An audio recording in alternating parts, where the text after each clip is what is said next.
ದಾವಣಗೆರೆ ಕ್ಷೇತ್ರದಲ್ಲಿ ಏನಾಗ್ತಾ ಇದೆ ಅಂತ ನೋಡೋದಾದ್ರೆ ಕಾಂಗ್ರೆಸ್ ಬಿಜೆಪಿ ಮಧ್ಯೆ ದಾವಣಗೆರೆಯಲ್ಲಿ ಗಲಾಟೆ ಆಗಿದೆ. ದಾವಣಗೆರೆಯ ರಾಮನಗರದಲ್ಲಿ ಕಾರ್ಯಕರ್ತರ ನಡುವೆ ವಾಗ್ವಾದ ಆಗಿದೆ. ಪ್ರಚಾರದ ವಿಚಾರಕ್ಕೆ ಸಂಬಂಧಪಟ್ಟ ಹಾಗೆ ಎರಡೂ ಪಕ್ಷದ ಕಾರ್ಯಕರ್ತರು ಕೂಡ ಕಿತ್ತಾಡಿಕೊಂಡಿದ್ದಾರೆ. ಪ್ರಚಾರದ ವಿಚಾರಕ್ಕೆ ಶುರುವಾದಂತಹ ಜಟಾಪಟಿ ಎರಡೂ ಪಕ್ಷದ ಕಾರ್ಯಕರ್ತರು ಕಿತ್ತಾಡಿಕೊಂಡಿದ್ದಾರೆ. ದಾವಣಗೆರೆಯಲ್ಲಿ ಬಿಜೆಪಿ ಅಭ್ಯರ್ಥಿ ಪರ ಕಾರ್ಯಕರ್ತರ ಪ್ರಚಾರ ನಡೆದಿತ್ತು. ರಾಮನಗರದಲ್ಲೇ ಕಾಂಗ್ರೆಸ್ನಿಂದಲೂ ಕೂಡ ಮತಬೇಟೆ ನಡೆದಿತ್ತು. ಬಿಜೆಪಿ ಸಂಸದರು ಏನ್ ಅಭಿವೃದ್ಧಿ ಕೆಲಸ ಮಾಡಿದ್ದಾರೆ ಅನ್ನೋ ಮಾತು ಬರುತ್ತೆ. ನಮ್ಮ ವಾರ್ಡ್ನಲ್ಲಿ ಏನ್ ಅಭಿವೃದ್ಧಿ ಆಗಿದೆ ತೋರಿಸಿ ಅಂತ ಬಿಜೆಪಿ ಕಾರ್ಯಕರ್ತರನ್ನ ಕೈ ಕಾರ್ಯಕರ್ತರು ಪ್ರಶ್ನೆ ಮಾಡ್ತಾರೆ. ಈ ಸಂದರ್ಭದಲ್ಲಿ ಕಾಂಗ್ರೆಸ್ ಮತ್ತು ಬಿಜೆಪಿ ಕಾರ್ಯಕರ್ತರ ನಡುವೆ ಬಹಳ ದೊಡ್ಡ ವಾಗ್ವಾದ ನಡೆದಿದೆ. ಜೈ ಶ್ರೀರಾಮ್ ಅಂತ ಘೋಷಣೆ ಕೂಗಿದ್ದಾರೆ ಬಿಜೆಪಿ ಕಾರ್ಯಕರ್ತರು.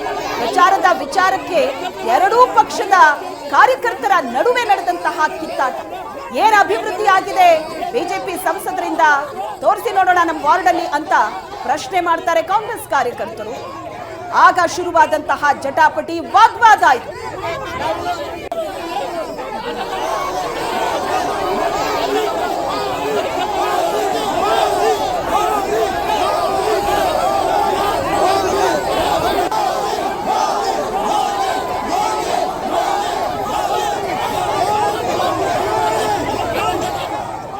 ವಿಚಾರಕ್ಕೆ ಸಂಬಂಧಪಟ್ಟ ಹಾಗೆ ಮಾಹಿತಿಯನ್ನ ಕೊಡ್ತಾರೆ ನಮ್ಮ ದಾವಣಗೆರೆಯ ಪ್ರತಿನಿಧಿ ವರದರಾಜ್. ಇದೀಗ ನಮ್ಮ ಜೊತೆ ಸಂಪರ್ಕದಲ್ಲಿದ್ದಾರೆ. ವರದರಾಜ್, ಏನಿದು ಪ್ರಚಾರದ ಸಂದರ್ಭದಲ್ಲಿ ಕಾಂಗ್ರೆಸ್ ಹಾಗೂ ಬಿಜೆಪಿ ಕಾರ್ಯಕರ್ತರ ನಡುವೆ ಆದಂತಹ ಗಲಾಟೆ ಏನಾಯ್ತು? ವಿನಯ್, ಈಗಾಗಲೇ ಚುನಾವಣಾ ಕಣ ರಂಗೇರಿದಂತೆ ಪ್ರಚಾರವನ್ನು ಸಹ ಜೋರಾಗಿದೆ. ಈಗಾಗಲೇ ರಾತ್ರಿ ಹಗಲು ಅಭ್ಯರ್ಥಿಗಳು ಪ್ರಚಾರವನ್ನು ನಡೆಸಿದ್ದಾರೆ.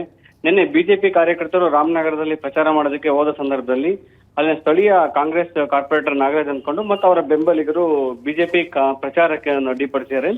ಅಂದ್ರೆ ಈಗಾಗಲೇ ಸಂಸದರು ನಮ್ಮ ರಾಮನಗರಕ್ಕೆ ಸಂಬಂಧಪಟ್ಟಂಗೆ ಏನೂ ಒಂದೊಂದು ಕುಡಿಯೋ ನೀರು ತುಂಬಾ ಸಮಸ್ಯೆ ಇದೆ, ಏನು ಕೆಲಸಗಳಾಗಿಲ್ಲ, ಹಾಗಾಗಿ ನಿಮ್ ಸಂಸದರು ಮತ್ತು ಅಭ್ಯರ್ಥಿಗಳನ್ನ ಕರ್ಕೊಂಡು ಬನ್ನಿ ಅಂತ ತಗೊಂಡು ಅವ್ರಿಗೆ ಬಿಜೆಪಿ ಮುಖಂಡರಿಗೆ ಹೇಳಿದಾಗ ಸೊ ಅಲ್ಲಿ ಪರಸ್ಪರ ವಾಗ್ವಾದ ನಡೆದಿದೆ. ಅಂದ್ರೆ ಕಾಂಗ್ರೆಸ್ ಮತ್ತು ಬಿಜೆಪಿ ಕಾರ್ಯಕರ್ತರ ಮಧ್ಯೆ ವಾಗ್ವಾದ ಆಗಿದೆ.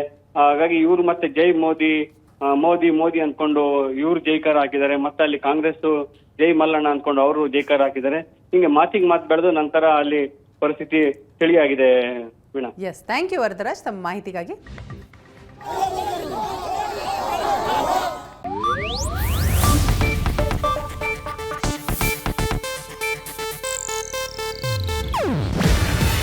ಇದು ಏಷ್ಯಾನೆಟ್ ನ್ಯೂಸ್ ನೆಟ್ವರ್ಕ್ ಪ್ರಸ್ತುತಿ.